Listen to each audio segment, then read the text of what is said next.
In this video, I'm going to show you how to uninstall a program from Windows 10.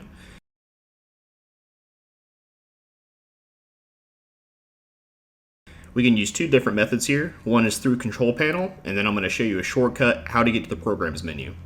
So if we go down here to the search menu, we can type in Control Panel. It should pop up. We can click Enter right here.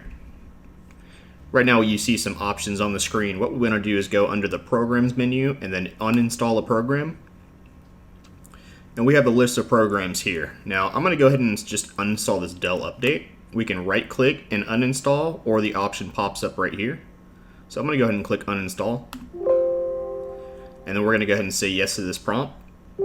So we're going to go ahead and hit yes on this. We're going to go ahead and click yes on this as well. This might not pop up depending on what program you use, but some programs have different ones. And that's it. We just uninstalled a program on Windows 10. Now let me show you how to get the screen with a shortcut. Go ahead and exit out of here. Then we're going to type in appwiz.cpl, and we're going to go ahead and click enter here. And this is going to bring up the program menu, so we can skip all those steps. So all you need to do is click or right click and then uninstall the program you don't want.